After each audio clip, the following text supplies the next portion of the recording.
So here I picked up a 140-piece automotive fuse set. It's great for a marine, RV, camper, boat, and truck. It ranges from 1 amp all the way up to 40 amps. Now, I have this project car that I bought. It's a 2011, and it's a ex-police car.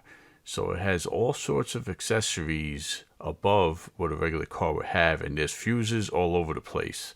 So I want to be sure I have everything I need in one kit to replace any blown, or if I need to add accessories like car stereo project I need to do.